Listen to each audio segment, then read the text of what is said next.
Vous savez, souvent quand on en est au premier roman, qu'on est en train de l'écrire ou de le peaufiner ou qu'on s'apprête à le publier, quelque part on a envie que ça aille vite. Parce qu'on a envie d'arriver au bout du projet, on a envie de réussir, de le terminer, de le publier, et souvent on a même envie d'écrire d'autres histoires et donc d'avancer.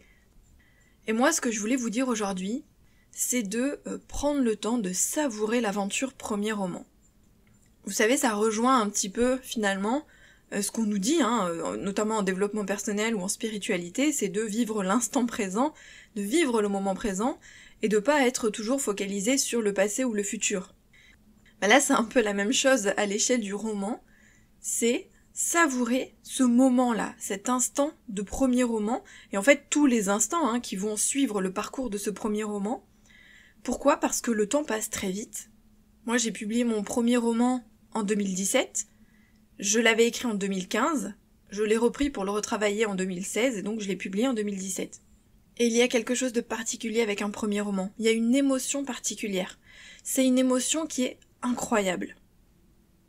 Souvent, on est plus attaché à ce premier roman parce qu'il a un message particulier, parce que c'est l'histoire qu'on voulait vraiment partager, c'est une histoire qui nous tient à cœur, parce qu'on a beaucoup travaillé sur ce roman-là.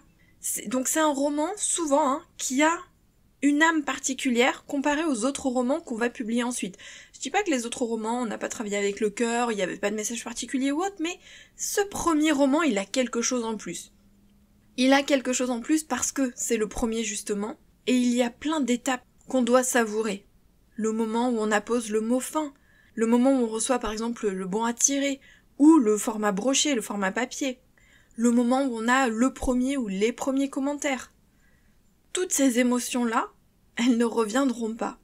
On s'en rend pas compte en fait quand on en est au premier roman, on pense vraiment que on va vivre ça tout le temps, mais en fait c'est pas vrai.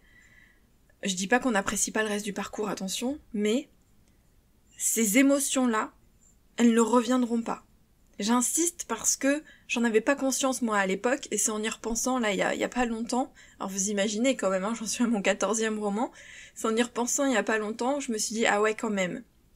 Je me rappelle très bien du jour où j'ai reçu pour la première fois mon premier livre publié, donc, en format papier, où je l'ai eu dans mes mains.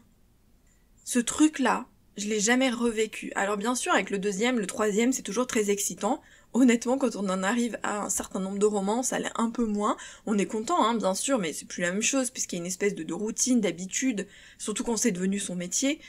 Mais quand on reçoit le premier format papier de son tout premier roman, c'est incroyable. Et cette émotion-là, vous ne la revivrez pas. Elle est vraiment extrêmement intense. Pareil pour les premiers commentaires. Quand des gens extérieurs vont lire votre livre et poster les premiers commentaires, les premiers avis, bon, positifs en l'occurrence, c'est ceux dont on va parler aujourd'hui, mais c'est quelque chose de dingue. Parce qu'il y a des gens qui lisent l'histoire que vous avez écrite, et qui l'aiment, et qui vous mettent des messages, qui prennent le temps de commenter. Ça aussi, c'est incroyable. Aucune autre de vos sorties ne pourra atteindre ce niveau d'émotion, on va dire. Elles pourront procurer des émotions souvent différentes en fonction par exemple des thèmes que vous abordez, si le livre vous touche particulièrement, si l'histoire vous tenait à cœur ou autre. Mais là, en plus de l'histoire ou du reste, c'est parce que c'est le premier. D'ailleurs, si vous y réfléchissez bien, si vous avez peut-être déjà publié ce premier roman, on a tendance à beaucoup le défendre. On poste plein de photos, on l'emmène un peu partout, on le défend, on le met en avant. Moi je me rappelle que je le prenais avec moi quand on allait se promener avec mon compagnon et avec notre chienne, et je prenais des photos du livre dans la nature pour les poster, je relatais beaucoup toutes les étapes avant de le publier après sa publication, donc sur Instagram ou autre, je mettais plein de photos, on va dire en direct. Chose que je ne fais plus autant maintenant, je le fais différemment bien sûr, parce qu'à l'époque j'y connaissais rien en stratégie marketing, et j'y allais comme ça au feeling. Maintenant mon compte a évolué bien sûr, mais c'est vrai que c'est ce premier roman. On en est fier, on est content de l'avoir publié, on l'emmène un peu partout, on le prend en photo, on en parle. Alors je dis pas qu'on en parle dans la vraie vie, parce que moi j'en parlais pas, mais sur les réseaux on en parle. On a envie de le défendre, il nous tient à cœur, voilà. Il a quelque chose, quoi. Il a quelque chose, et en plus il est seul, il est unique, c'est notre roman, on a publié un roman, donc on en parle beaucoup plus. Après, il va se noyer davantage, en fait, au milieu du catalogue de romans. on enchaîne avec les romans, parce qu'une fois qu'on a trouvé sa façon de faire, qu'on maîtrise le processus, on avance plus vite, on a peut-être envie de publier d'autres romans, d'autres histoires.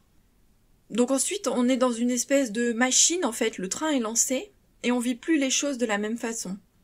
Et encore plus quand on passe vraiment à temps plein, que c'est notre métier, c'est plus j'ai pas le mot qui me vient, mais c'est plus le même aspect, quoi. C'est le côté professionnel est différent de quand je le faisais parce que c'était un hobby en quelque sorte et j'avais envie de partager cette histoire. Alors attention, vous le savez, moi c'est pas parce que c'est le côté professionnel qu'il y a plus l'aspect plaisir ou autre, ça y est toujours bien sûr, mais c'est différent. C'est différent et c'est encore plus différent parce que c'est plus le premier roman. Donc ce que je voulais vous dire c'est savourez ce premier roman. Je sais que souvent on peine un peu, c'est un peu long, on a envie d'arriver au bout, c'est difficile, on tâtonne beaucoup plus, on met plus de temps à faire les choses parce que on sait pas les faire, on apprend, c'est normal.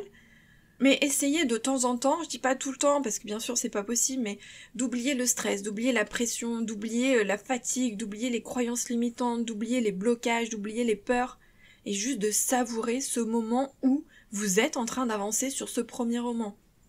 Vous êtes en train de l'écrire, vous êtes en train de créer une histoire à partir de zéro.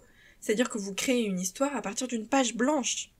Vous inventez tout vient de votre imagination, c'est quand même incroyable. Tout le monde n'est pas capable de créer une histoire, de structurer une histoire pour en faire un roman. Tout le monde n'est pas capable d'écrire un livre vraiment jusqu'au bout, et un livre qui tient la route. Donc soyez fiers de votre travail, soyez fiers de votre parcours. Savourez tous ces petits moments, toutes ces petites étapes, toutes ces petites progressions.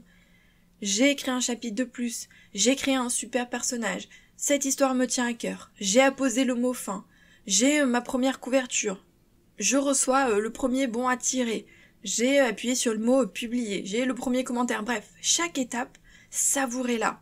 Essayez même de noter dans un carnet ou autre tout ce que vous ressentez, tout ce que vous vivez. Moi, je regrette de pas l'avoir fait, ça. J'aurais aimé le faire pour pouvoir relire des années plus tard ce que j'ai ressenti à ce premier roman, parce que ça peut servir déjà dans les moments de doute et dans les moments un peu plus difficiles. Et puis parce que ça fait du bien, c'est beau, c'est une aventure exceptionnelle, et donc c'est génial de pouvoir des années plus tard s'en souvenir, et pourquoi pas partager avec ses proches ou avec ses enfants si vous avez des enfants. Donc moi je regrette de pas l'avoir fait, donc si vous y êtes, franchement faites-le, et surtout, savourez, profitez parce que cette aventure premier roman, vous ne la revivrez plus jamais, c'est comme toutes les premières fois en fait, il n'y a qu'une première fois à chaque fois, et là en l'occurrence l'aventure premier roman, c'est la première fois. C'est quelque chose de dingue, c'est quelque chose d'incroyable, c'est une émotion intense. Profitez-en. N'hésitez pas à venir me dire sous la publication Instagram de l'épisode si vous avez déjà publié un premier roman, s'il y a eu une émotion particulière, si vous aussi vous pensez qu'il y a une saveur particulière que vous n'avez jamais retrouvée. Et puis nous on se retrouve mardi pour un prochain épisode. Bye.